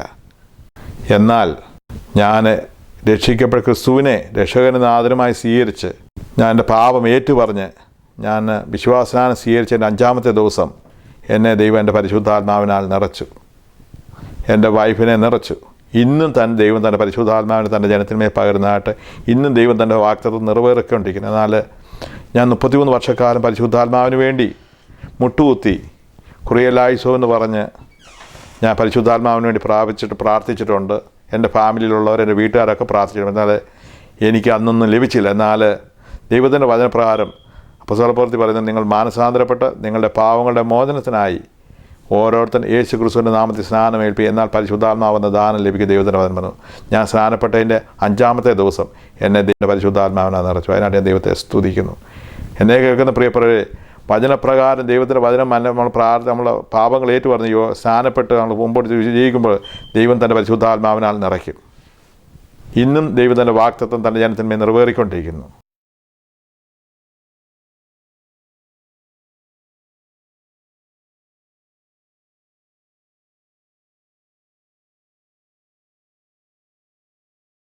എന്നാൽ മാമോദീസായിലൂടെ വീണ്ടും ജനിക്കുന്നില്ല. ലോകപ്രകാരം ഒരു മാതാവിനും പിതാവിനും ഞാൻ ജനിച്ചാൽ ലോകപ്രകാരമുള്ള ജനനമാണ് വീണ്ടും ജനനം. ഒരു സ്ത്രീയും പുരുഷനോട് ചേർന്നൊരു കുഞ്ഞുണ്ടാകുന്ന പോലെ തന്നെയാണ് ഉണ്ടായി. അത് ലോകപ്രകാരമുള്ള ജനനം. എന്നാൽ 2-ാമത്തെ ജനനം ഇപ്രകാരമാണ് പറയുന്നത്. ദൈവത്തിന് ഇപ്രകാരം പറഞ്ഞ്, കെടുന്ന ബീജത്താലല്ല കെടാത്തതിനാൽ ജീവിക്കുന്ന നിലനിൽക്കുന്നതുമായ നിത്യവചനത്താൽ നിങ്ങൾ വീണ്ടും ജനിച്ചിരിക്കുന്നു. അപ്പം നമ്മൾ യോഹന്നാന്റെ സുവിശേഷം 16-ാം അധ്യായത്തിൽ വന്നു, പാപത്തെക്കുറിച്ച് നീതിയെക്കുറിച്ച് ബോധ്യം വരുത്തുന്ന പരിശുദ്ധാത്മാവ് വരുമ്പോൾ പാപത്തെക്കുറിച്ച് നീതിയെക്കുറിച്ച് നമുക്ക് ബോധ്യപ്പെടുത്തുന്ന ദൈവത്തിൻ്റെ വചനം പറയുന്നത്. അപ്പം ദൈവവചന കേൾവിയിലൂടെ പരിശുദ്ധാത്മാവിൻ്റെ സഹായത്തോടെ നമ്മുടെ പാപങ്ങൾ നമുക്ക് മനസ്സിലാക്കുകയും നമ്മുടെ പാപങ്ങൾ ദൈവസന്നിധിയിൽ ഏറ്റുപറയുകയും അങ്ങനെ ഏറ്റുപറഞ്ഞ് കഴിയുമ്പോഴാണ് ഈ കർത്താവായ യേശു ക്രിസ്തു നമ്മുടെ ഉള്ളിലേക്ക് വരുന്നത്. അങ്ങനെയാണ് നാം വീണ്ടും ജനിക്കുന്നത്. അതുതന്നെയാണ് മറിയ ചെയ്തത്. മറിയ എടുത്ത്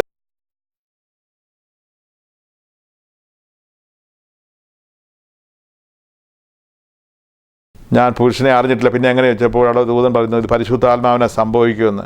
പിന്നെ അവൾ ഒരു ചോദ്യവും ചോദിച്ചിട്ട് അവിടെ പറയുന്നില്ല. അവൾ പറഞ്ഞു, ഞാൻ നിൻ്റെ ദാസി, നിൻ്റെ ഇഷ്ടം പോലെ എനിക്ക് ഭവിക്കട്ടെ എന്ന് അവിടെ പറയാണ്ടായി.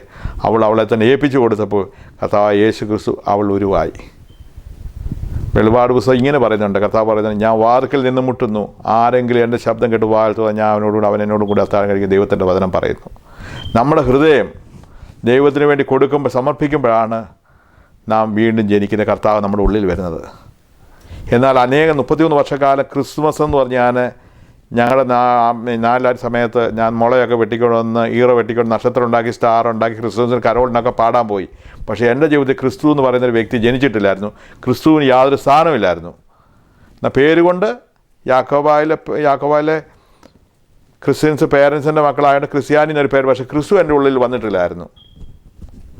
ഇങ്ങനെ പറയാറുണ്ട്. അമേരിക്കയിലാണ് ഇപ്പം ഞാൻ ഒബാമ എന്ന് പറയുന്നത് പ്രസിഡൻ്റാണെന്ന് എല്ലാവർക്കും അറിയാം. എന്നാൽ എൻ്റെ അടുത്ത് ചോദിച്ചാൽ ഒബാമയെ നേരിട്ട് അറിയാമോ എന്ന് ചോദിച്ചാൽ എനിക്കറിയത്തില്ല എന്ന് പറയുന്ന പോലെ ക്രിസ്തുവിനെ അറിയാം, പക്ഷേ എനിക്ക് ഒട്ടും അറിയത്തില്ല. നേരിട്ട് യഹോവ നല്ലവനെന്ന് രുചിച്ചറിയുന്നു, അവനെ ശരണം പ്രാപിക്കുന്ന പുരുഷൻ ഭാഗ്യവാനെന്ന്.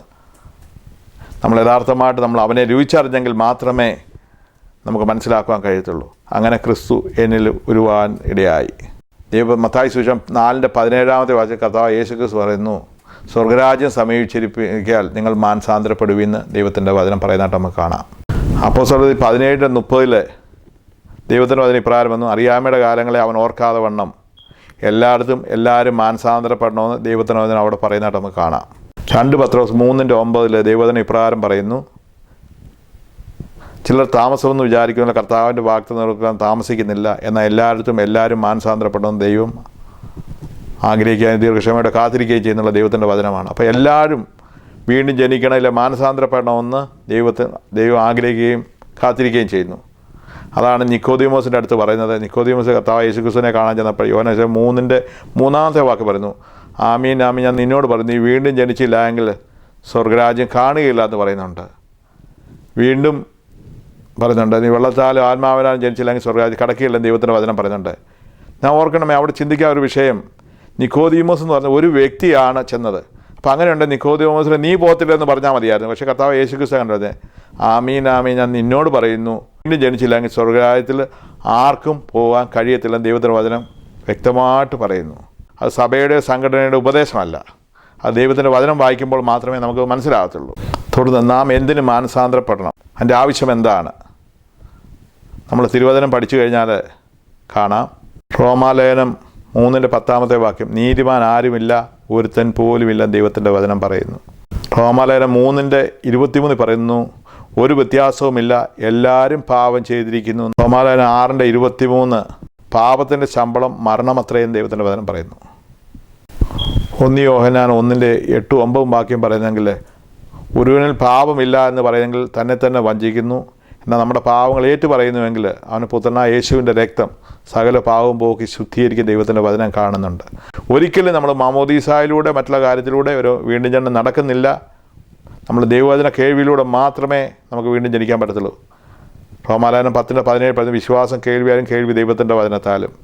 കേൾക്കപ്പെടുന്ന വചനത്തിന് മുമ്പിൽ നമ്മെ തന്നെ ശോധന ചെയ്ത് പരിശോധിച്ച് നമ്മെ ദൈവസന്നിധി സമർപ്പിക്കുമ്പോഴാണ് നാം വീണ്ടും ജനത്തിൻ്റെ അനുഭവം വരുന്നത്. അങ്ങനെ വരുമ്പോൾ ദൈവത്തിന് പറഞ്ഞു, ഒരുവൻ ക്രിസ്തുവിലായാൽ അവൻ പുതിയ സൃഷ്ടി എന്ന് ദൈവത്തിൻ്റെ വചനം പറയുന്നുണ്ട്. ഞാനാണ് സഭയിൽ ഞാൻ ഇപ്രാവശ്യം പാപമോചന മാമോദീസ ഒരിക്കൽ മാത്രമെന്ന് ഞങ്ങൾ വിശ്വസിച്ച് ഏറ്റു പറയുന്നെന്ന് ഞാൻ ചൊല്ലിയിട്ടുണ്ട്. എന്നാൽ ഞാൻ ഇന്നൊരു കാര്യം പറയട്ടെ, മാമോദീസായിലൂടെ വീണ്ടും ജനനം നടക്കുന്നില്ല. ഞാനെടുത്ത മാമോദീസ എന്ന് പറയുന്നത് എൻ്റെ പേരൻസ് പറഞ്ഞ മാത്രമുള്ള അറിവേ എനിക്കുള്ളൂ. എന്നാൽ ഞാൻ പിന്നെ ചൊല്ലിയിട്ടുണ്ട്, പാപമോചന മാമോദീസ ഒരിക്കലും മാത്രമെന്ന് ഞാൻ വിശ്വസിക്കുന്നു പറഞ്ഞിട്ടുണ്ട്. പക്ഷേ എൻ്റെ മാമോദീസ ഞാൻ വിശ്വസിച്ചല്ലാതെ എനിക്ക് വേണ്ടി എൻ്റെ തലത്തൊട്ടപ്പൻ വിശ്വസിച്ച് ചൊല്ലി, പക്ഷേ ഞാനത് ചൊല്ലിയില്ല. ആകയാൽ എൻ്റെ സ്നാനം ഒരു വിശ്വാസസ്നാനമായിരുന്നില്ല, പാവം ഏറ്റു പറഞ്ഞുള്ളായിരുന്നു.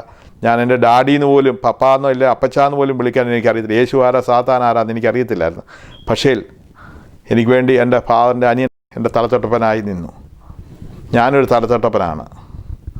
പക്ഷേ ദൈവത്തിൻ്റെ വചനം പറയുന്നു, നിങ്ങൾ മാനസാന്തരപ്പെട്ട് നിങ്ങളുടെ പാവങ്ങളുടെ മോചനത്തിനായി ഓരോരുത്തരും യേശു ക്രിസ്തുവിൻ്റെ നാമത്തിൽ സ്നാനമേൽപ്പിക്കുന്ന ദൈവത്തിന് വരുന്നത്.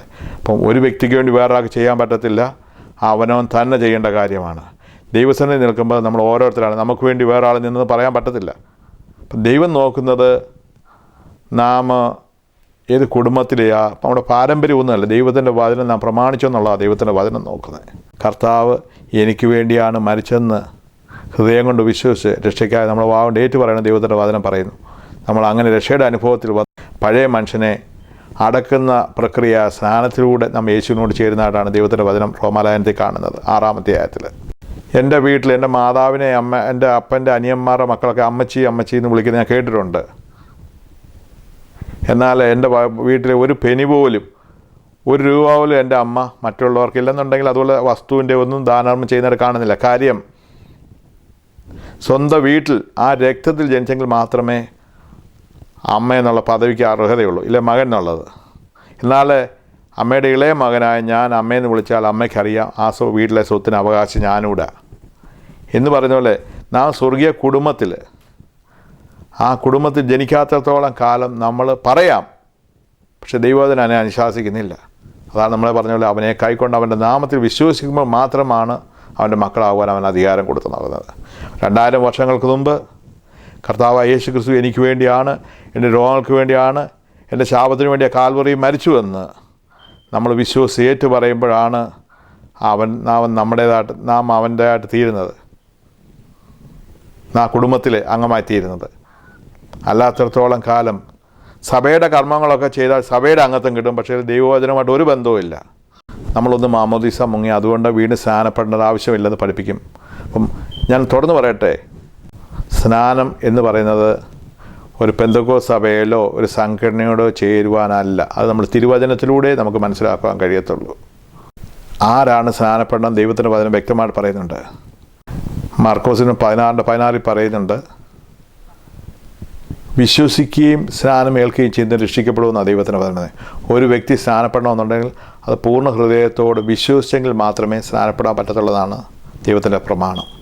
അപ്പോസ്തലപ്രവൃത്തി 8-ാം അധ്യായം 37-38 വാക്യത്തിൽ അങ്ങനെ പറഞ്ഞപ്പോൾ ഷണ്ണനായി പറഞ്ഞു, ദാ വെള്ളം, എനിക്ക് സ്നാനം ഏൽക്കുന്നതിന് എന്ത് തടസ്സമെന്ന് പറഞ്ഞു. എന്നാൽ ദൈവത്തിൻ്റെ വചനം ഇപ്രകാരം പറയുന്നു, നീ പൂർണ്ണ ഹൃദയത്തോടെ വിശ്വസിക്കുന്നുവെങ്കിൽ നിനക്ക് സ്നാനപ്പെടാമെന്ന് ദൈവത്തിൻ്റെ വചനം അവിടെ കാണുന്നുണ്ട്.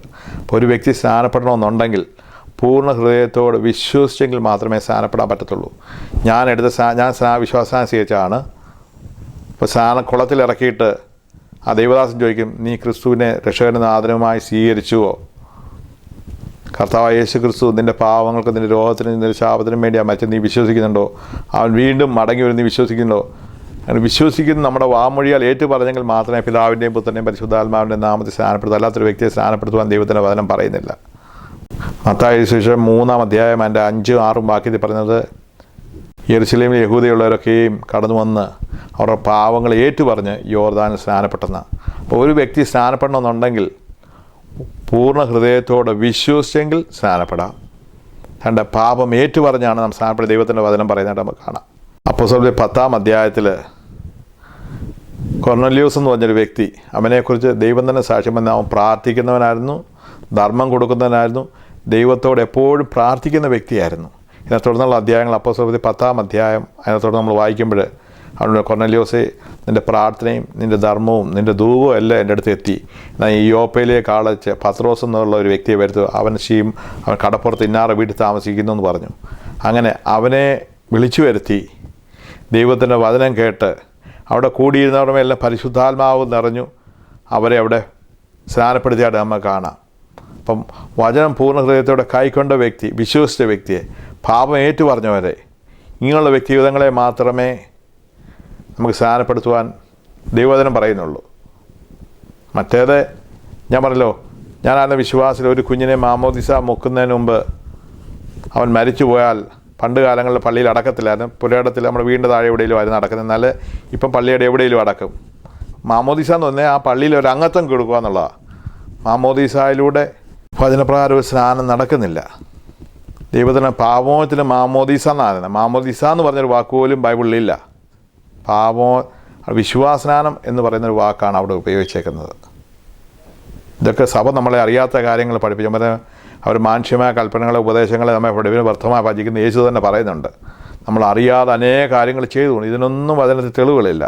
എന്നാൽ സത്യത്തിൽ എൻ്റെ സ്വർഗത്തിലെ ദൈവനെ സഹായിച്ചതോർത്ത് ഞാൻ സ്തോത്രം ചെയ്യുന്നു. സ്നാനം എന്തിനു വേണ്ടി? ഒരു പ്രത്യേക സഭയോ സംഘടനയോ പഠിപ്പിക്കുന്നതെന്ന് പറയുന്ന പോലെ പെന്തക്കോസ്തിൽ പോകാൻ വേണ്ടിയല്ല സ്നാനം. റോമാലേഖനം നിങ്ങളുടെ വചനത്തിലൂടെ നോക്കുക, 6-ാം അധ്യായം അതിൻ്റെ 3 മുതൽ 6 വരെയുള്ള വാക്യങ്ങൾ പ്രത്യേകം എഴുതിയിട്ടുണ്ട്. യേശു ക്രിസ്തുവിനോട് ചേരുവാൻ സ്നാനമേറ്റവരായ നാം, യേശു ക്രിസ്തുവിനോട് ചേരുവാൻ സ്നാനമേറ്റ നാം എല്ലാവരും അവൻ്റെ അടക്കമരണത്തോട് പങ്കാളിയായിരുന്ന സ്നാനത്താൽ ഇവിടെ എഴുതിയിട്ടുണ്ട്.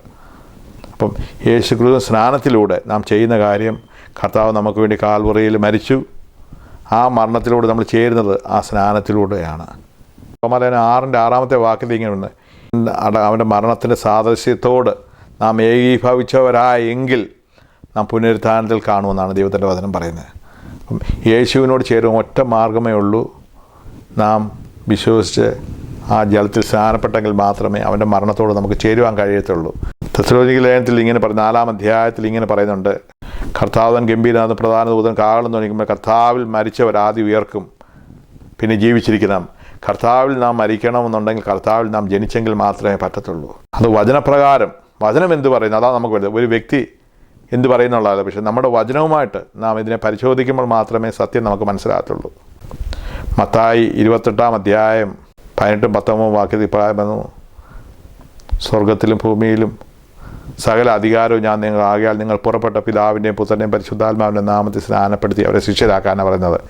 ഞാനിങ്ങനെ പാടിയിട്ടുണ്ട്, ഭൂമിയിലാശേഷം ദൈവത്താ പ്രേരിതരായ ശ്രീഹേന്മാർ പോ ജാതികളിടയിൽ ഭൂതലസീമയതോളം നല്ലവൻ കേൾയോ കൈക്കൊള്ളോർക്കൊക്കെയും ഭാഗ്യമിതേന്നറിയിച്ചു സ്വർഗമഹാരാജ്യം. അപ്പം അവിടെ ഇങ്ങനെ പാടുന്നത്, കൈക്കൊള്ളോർക്കൊക്കെയും സ്വർഗമഹാരാജ്യം. അപ്പം കർത്താവ് തൻ്റെ ശിഷ്യന്മാരെ അയക്കുമ്പോൾ സ്വർഗത്തിനും ഭൂമിക്ക് സകല അധികാരവും നൽകും. ആകയാൽ നിങ്ങൾ പുറപ്പെട്ട് പിതാവിൻ്റെയും പുത്രൻ്റെയും പരിശുദ്ധാത്മാവിൻ്റെയും നാമത്തിൽ സ്നാനപ്പെടുത്തി ശിഷ്യരാക്കാനാണ് പറഞ്ഞത്. അപ്പോൾ കർത്താവ് കൊടുത്തൊരു കൽപ്പനയാണ് സ്നാനം എന്ന് പറയുന്നത്. ശിഷ്യന്മാരെ അവിടെ പാടിയേ കൈക്കൊള്ളുവോർക്കൊക്കെയും ഭാഗ്യം ഇതേ എന്നറിയിച്ചു. എന്താണ് ഭാഗ്യം? അത് സ്വർഗരാജ്യം. നമ്മൾ പാടുന്നുണ്ട്, പക്ഷേ പലപ്പോഴും നമ്മളങ്ങ് ചെയ്യുന്നില്ല. അതാണ് കുഴപ്പം. ഗലാത്യർ 3:27 വന്ന് യേശുവിനോട് ചേരുവാനാണ് സ്നാനം. ഇങ്ങനെ സകല നീതി നിവർത്തിക്ക് നമുക്ക് ഉചിതമെന്ന് പറഞ്ഞാൽ യോഹന്നാൻ്റെ കൈക്കീഴിൽ കർത്താവ് യേശു ക്രിസ്തു പാപമില്ലാത്തവൻ നമുക്ക് വേണ്ടി മാതൃകയായി അവൻ നമ്മുടെ പാപം കയറി സ്നാനപ്പെടുത്തി യോർദാൻ സ്നാനപ്പെട്ടാൽ നമുക്ക് കാണാൻ കഴിയും. പ്രിയപ്പെട്ടവരെ, നമ്മൾ പാപി അല്ലെന്ന് നമുക്ക് പറഞ്ഞാൽ ആർക്കും ഒഴിയാൻ പറ്റത്തില്ല. നമ്മൾ ദൈവത്തിൻ്റെ വചനം അനുസരിപ്പാൻ നമ്മളെല്ലാവരും ബാധ്യസ്ഥനാണ്. ഞാൻ ദുഃഖവെള്ളിയാഴ്ചകളിലൊക്കെ ഞാൻ കുരിശ് കുമ്പിട്ടൊരു വ്യക്തിയാണ്.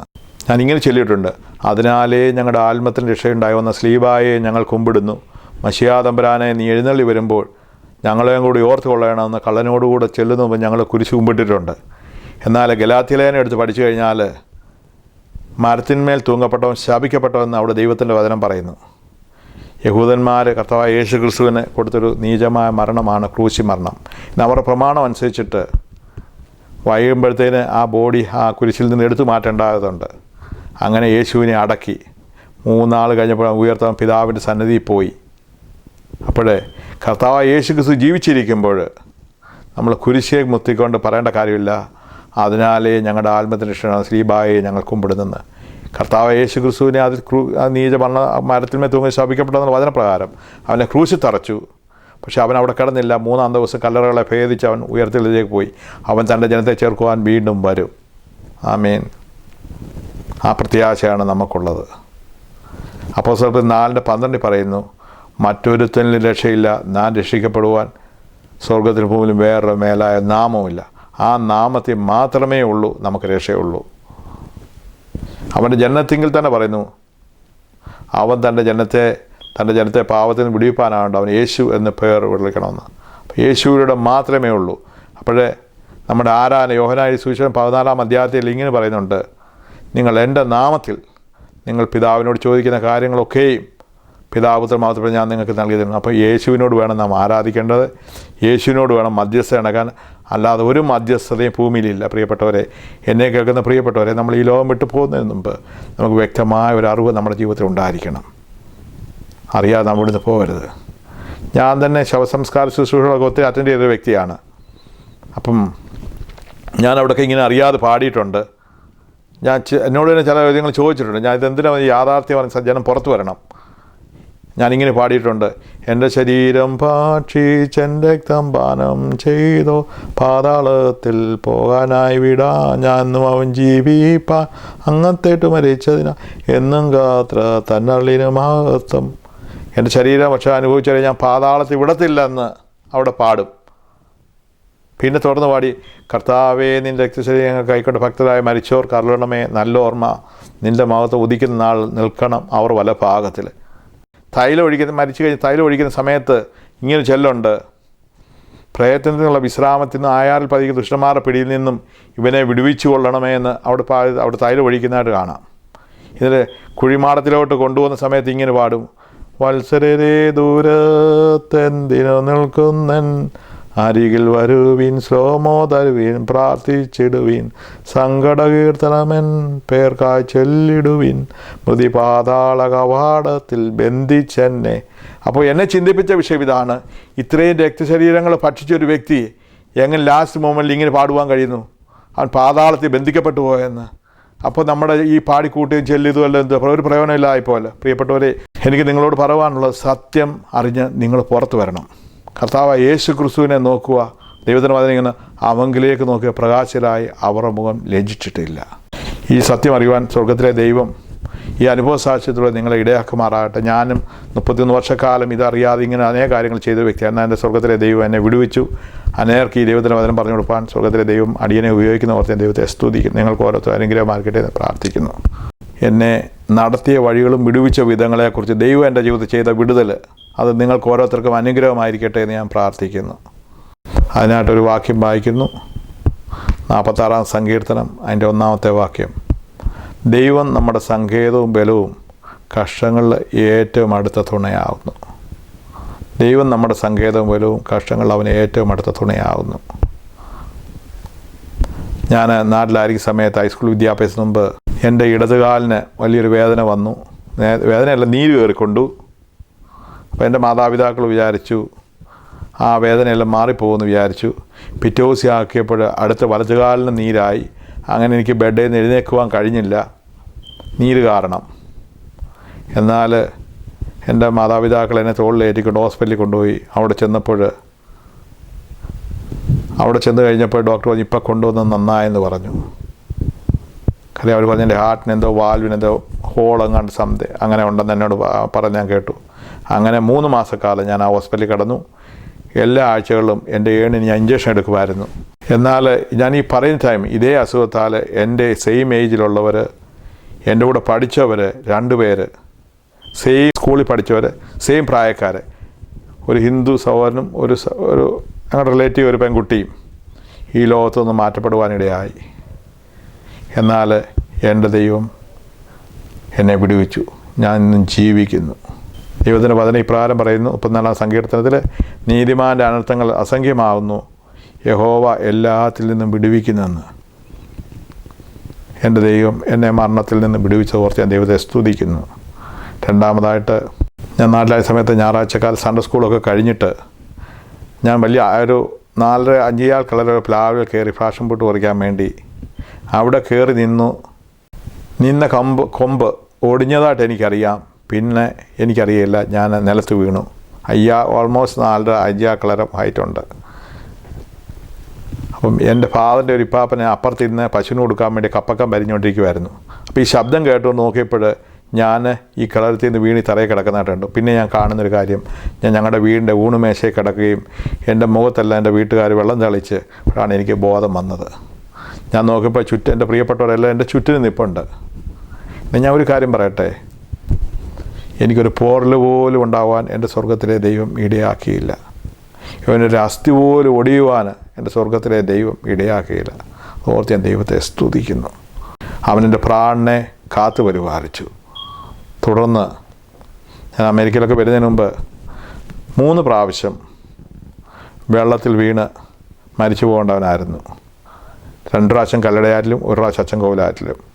ഞാൻ വെള്ളത്തിൽ വീണ് 3 പ്രാവശ്യം വെള്ളം കുടിച്ച്, 3ാമത്തെ പ്രാവശ്യം വെള്ളം കുടിച്ച് മേപ്പോട്ട് പൊങ്ങി വന്നപ്പോഴാണ് 3ാമത്തെ പ്രാവശ്യം എന്നെ പിടിച്ച് കയറ്റിയത്. ഞാൻ പറയട്ടെ, നീന്തറിയാവുന്നൊരു ആറിൻ്റെ അടുത്തുള്ളവർക്കറിയാം, ഒരു വ്യക്തി വെള്ളത്തിൽ പോയാൽ ആ വെപ്രാളം കൊണ്ട് 3 പ്രാവശ്യം ഇങ്ങനെ പൊങ്ങിയും താഴിക്കും. 3ാമത്തെ പ്രാവശ്യം പിടിച്ച് കയറ്റിയാൽ അവൻ രക്ഷപ്പെട്ടു, ഇല്ലെങ്കിൽ പിന്നെ അവൻ എപ്പോഴും താണു മരിച്ചു പോകും.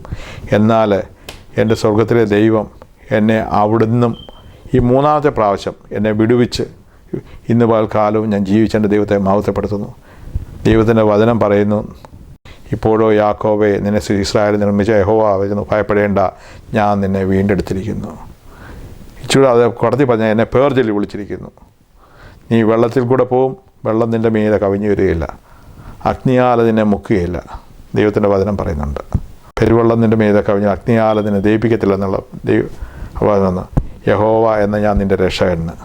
പ്രിയപ്പെട്ടവരെ, അന്ന് എനിക്കിതൊന്നും അറിയത്തില്ലായിരുന്നു. എന്നാൽ ഞാൻ പറയട്ടെ, അവൻ എൻ്റെ രക്ഷകൻ, എൻ്റെ നാഥനുമാണ്. എൻ്റെ മരണത്തിൽ നിന്ന് എന്നെ വിടുവിച്ചു, എന്നെ അപകടത്തിൽ നിന്ന് വിടുവിച്ചു, എൻ്റെ പാപത്തിൽ നിന്ന് എൻ്റെ ക്ഷമ തന്നു. എല്ലാ രീതിയിലും അവൻ എൻ്റെ രക്ഷകനും എൻ്റെ വീണ്ടെടുപ്പുകാരനും എൻ്റെ നാഥനുമായി ഓർത്ത് ദൈവത്തെ സ്തുതിക്കുന്നു. തുടർന്ന് ഞാൻ പറയട്ടെ, ഞാൻ പറഞ്ഞല്ലോ അമേരിക്കയിലാണെന്ന് പറഞ്ഞല്ലോ. ഈ 2010 ഞാൻ രാവിലെ ജോലിക്ക് കടന്നുപോയ സമയത്ത് എൻ്റെ വലത്തുവശത്തെ കണ്ണിനൊരു വേദന വന്നു, ഭയങ്കരമായ വേദന. ഞാൻ എൻ്റെ ജോലി ചോദിച്ചു, ഞാൻ പോയി കണ്ണാടി എടുത്തുകൊണ്ട് വരട്ടെന്ന് വെച്ചിട്ട് ഞാൻ എൻ്റെ ബോസിനോട് ചോദിച്ചു, പൊക്കോളാൻ പറഞ്ഞു.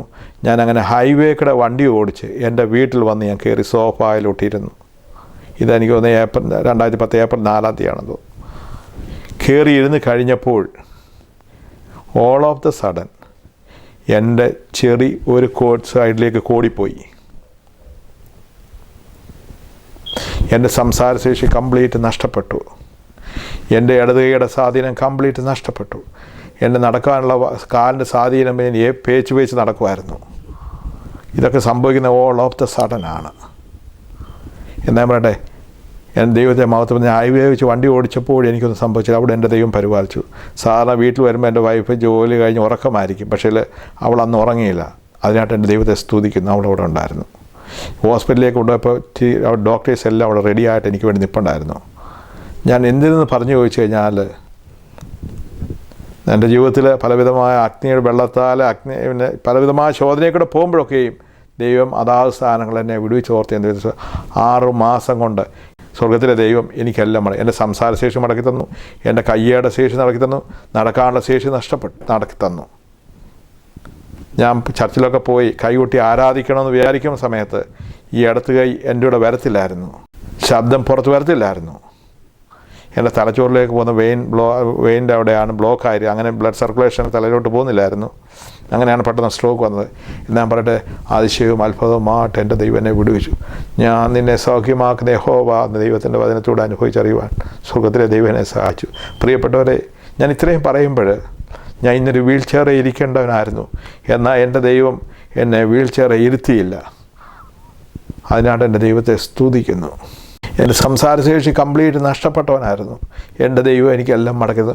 ഞാൻ പറയട്ടെ, ഈ എത്ര പൈസ ഉണ്ടാക്കിയെന്ന് പറഞ്ഞാലും ഈ പറയുന്നതൊന്നും എനിക്കിതൊന്നും മടക്കി തരുവാൻ കഴിയത്തില്ല.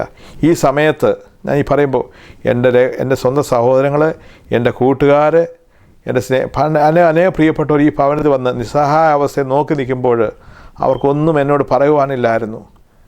എന്നാൽ എന്നെ കേൾക്കുന്ന പ്രിയപ്പെട്ടവർ, നിങ്ങൾ ഈ പ്രയാസത്തിലോ വേദനയിലോ പോകുന്നെങ്കിൽ നിങ്ങളുടെ ഹൃദയം ദൈവത്തിന് വേണ്ടി സമർപ്പിച്ചാൽ ആമീൻ, ദൈവം നിങ്ങളെ വിടുവിക്കുകയും നിങ്ങൾക്ക് രോഗസൗഖ്യം ചെയ്യുകയും ചെയ്യും. മനുഷ്യനിൽ ആശ്രയിക്കുന്നതിനേക്കാൾ യഹോവയിൽ ആശ്രയിക്കുന്ന നല്ലതെന്നാണ് ദൈവത്തിൻ്റെ വചനം പറയുന്നത്. ഇനി നമ്മുടെ ലോകത്തിന് തരുവാൻ കഴിയാത്ത, പണത്തിന് തരുവാൻ കഴിയാത്ത, സ്വന്തം സഹോദരങ്ങൾക്ക് കഴിയാൻ കഴിയാത്തത്, വീട്ടുകാർക്ക് തരാൻ കഴിയാത്ത എൻ്റെ ദൈവത്തിന് കഴിയുന്നു. എന്ത് പ്രശ്നമായിരുന്നാലും ആമീൻ, ഹല്ലേലൂയ, എൻ്റെ ദൈവത്തിന് വിടിവിപ്പാൻ കഴിയും. അവങ്കിലേക്ക് നോക്കുന്നവനെ അവൻ അനാഥനായിട്ട് കൂടുതൽ തള്ളിക്കളയില്ല. അവരുടെ മുഖം പ്രകാശരാകുന്നത്.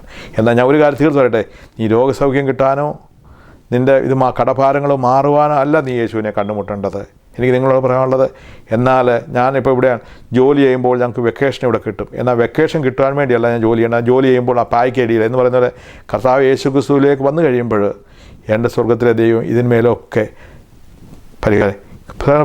ഞാനിത് പറയുമ്പോൾ എൻ്റെ 15 വർഷത്തെ അനുഭവത്തിൻ്റെ ഇടയിൽ അനേകം മദ്യപാന്മാരെ യഹോവ വിടുവിക്കുന്നത് ഞാൻ കണ്ടിട്ടുണ്ട്. എൻ്റെ ദൈവം കുടുംബം തകർന്നവരെ വിടുവിക്കുന്നത് കണ്ടിട്ടുണ്ട്. അനേകം പ്രശ്നക്കാരെ വിടുവിക്കുന്നത് കണ്ടിട്ടുണ്ട്.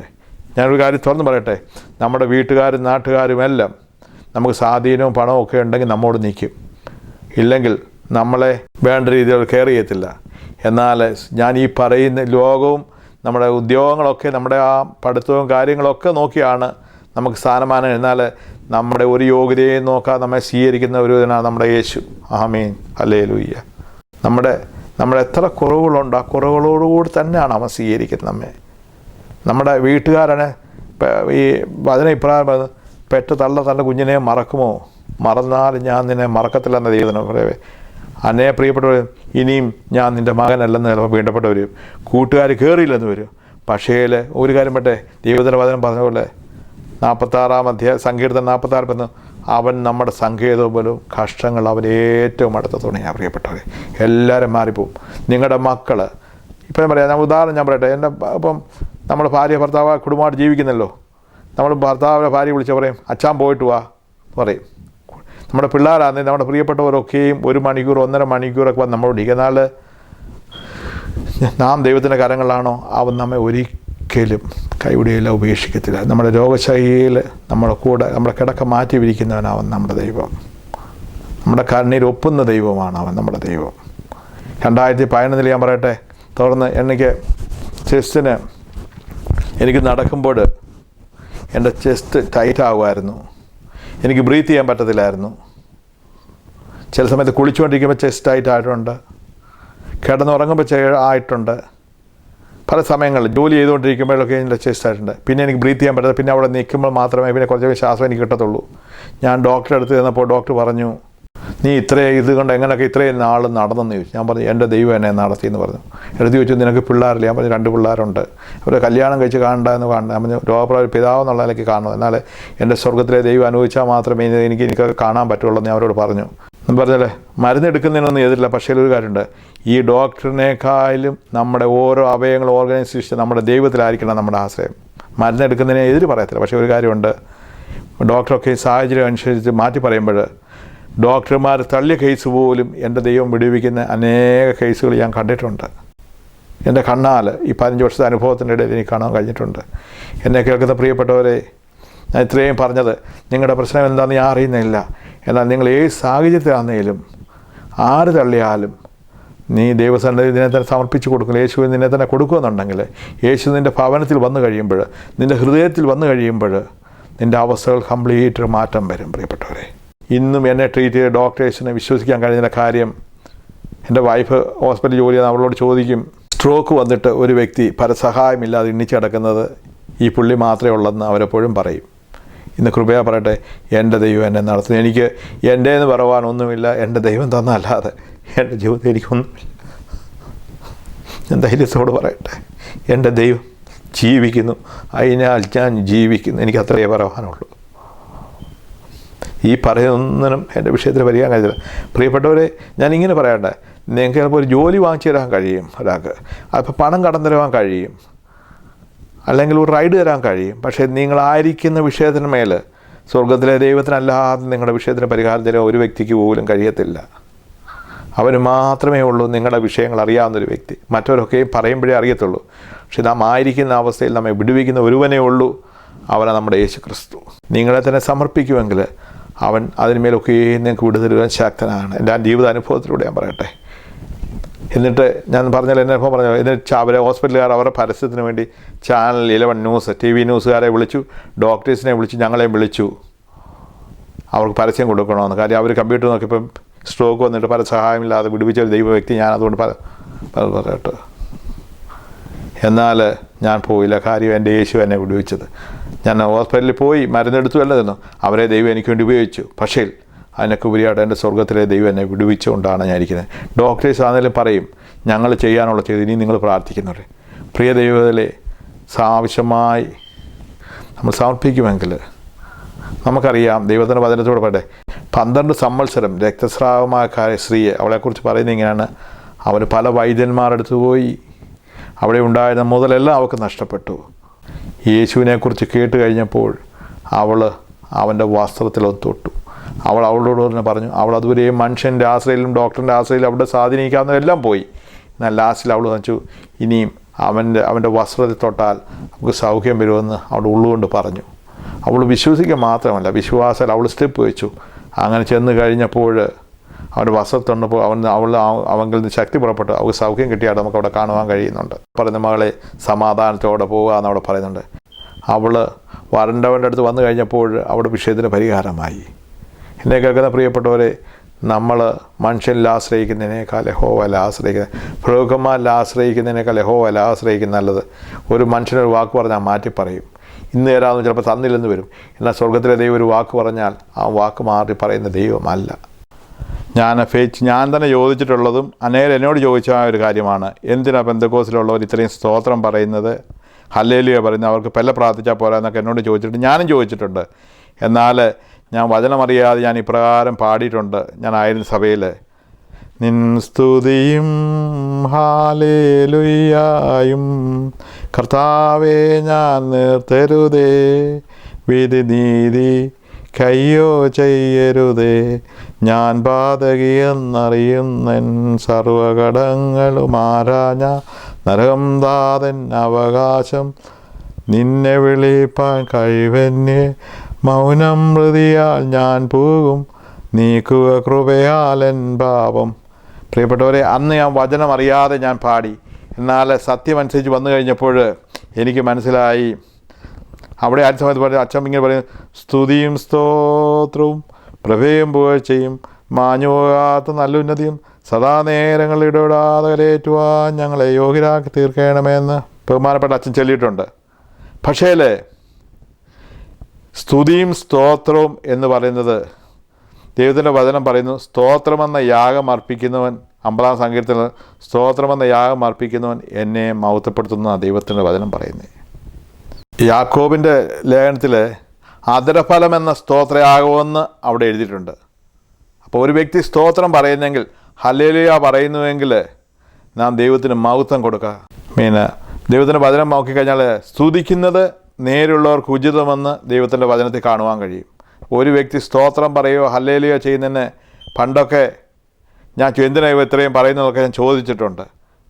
ഞാൻ തന്നെ വിശ്വാസി വരുന്ന ആ സമയങ്ങളിലൊക്കെ അവരുടെ പ്രാർത്ഥന 10 സ്തോത്രം അവർ പറഞ്ഞാൽ ഒരു സ്തോത്രം പറയുന്നത്. കാര്യം സ്തോത്രം പറയാൻ എൻ്റെ നാവിൽ നിന്ന് ബുദ്ധിമുട്ടായിരുന്നു. കാര്യം ഞാൻ അങ്ങനെ ഒരു കെട്ടുപാടിലാണ് വന്നത്. പക്ഷേ എന്നാൽ ഒരു അവിടെ ഇന്നെൻ്റെ പ്രാർത്ഥനയാണ്, ദൈവമേ സ്തോത്രം പറയാൻ എൻ്റെ വായിൽ നറ്റുപോലെ ഞാൻ ദൈവത്തോട് പറഞ്ഞിട്ടുണ്ട്. അതിലെ ഫലം എന്ന സ്തോത്രം അർപ്പിക്കുന്ന എന്നെ മഹത്വപ്പെടുത്തുന്ന ദൈവത്തിൻ്റെ വചനം പറയുന്നു. ഇത് സ്തുതിയും സ്തോത്രവും ദൈവത്തിന് പറഞ്ഞേ പറ്റത്തുള്ളൂ. പാട്ടുകാരൻ ഈ പരിപാടി വർണ്ണിച്ചിടാൻ എനിക്കെൻ്റെ നാവ് പോരായേ, എണ്ണി തീർത്തിടാമോ അവൻ ചെയ്തത്, ആയിരമായി സ്തുതിച്ചിടുന്നേ ആനന്ദഹസ്തങ്ങളെ ഉയർത്തി. ഞാനിങ്ങനെ അനേക സമയങ്ങൾ പാട്ട് സ്തോത്രം സ്തോത്രം കർത്താവേ സ്തോത്രം അതായിരമായിരമാ അളവുകൂടാതെ നിനക്ക് സ്തുതി സ്തോത്രം. അങ്ങനെ ആ പാട്ട് ഞാൻ പാടിയിട്ടുണ്ട്. അപ്പോൾ അന്നൊന്നും അർത്ഥം അറിയാതെയാണ് ഞാൻ പാടിയിട്ട്. എന്നാൽ വാസ്തവമായിട്ട് അർത്ഥം മനസ്സിലാക്കി ദൈവത്തെ ആരാധിപ്പാൻ സ്വർഗത്തിലെ ദൈവം എന്നെ സഹായിച്ചിട്ടുണ്ട്. ദൈവത്തിലെ നമ്മുടെ ജീവിതത്തിലെ പകുതി പ്രശ്നങ്ങൾ മാറിപ്പോവും നമ്മൾ സ്തോത്രം പറഞ്ഞു കഴിഞ്ഞാൽ. അതുകൊണ്ട് പ്രിയപ്പെട്ടവരെ, സ്തുതിയും സ്തോത്രം ദൈവത്തിന് കൂടെ ദൈവം ആഗ്രഹിക്കുന്നത് 29 സങ്കീർത്തനം ഇപ്രകാരം ദൈവപുത്രന്മാരെ യഹോവയ്ക്ക് കൊടുപ്പീൻ, അവൻ്റെ നാമത്തിന് തക്ക മഹത്വം കൊടുപ്പീൻ അവിടെ പറയുന്നുണ്ട്. അപ്പം ദൈവം നമ്മളിൽ നിന്ന് ആഗ്രഹിക്കുന്നത് നമ്മുടെ ഒരു കാര്യവുമല്ല, സ്തോത്രം. അവൻ ആരാധനയ്ക്ക് യോഗ്യനാണ്, സ്തുതികൾ മേൽ വസിക്കുന്നവനാണ്. ആകയാൽ സ്തോത്രം നമ്മളിൽ കുറഞ്ഞു പോകാൻ ഇടയായത് നമുക്ക് പ്രാർത്ഥിക്കാം. എനിക്ക് ഇത്രയേ പറയാനുള്ളൂ. എന്നെ വിടുവിച്ച ദൈവം നിങ്ങളെയും വിടുവിക്കട്ടെ. എൻ്റെ അനുഭവസാക്ഷി നിങ്ങൾക്ക് ഓരോരുത്തർക്കും അനുഗ്രഹമായി തീരട്ടെ ഞാൻ പ്രാർത്ഥിക്കുന്നു. ദൈവം നമ്മെ ഓരോരുത്തരെയും അനുഗ്രഹിക്കുമാറാകട്ടെ.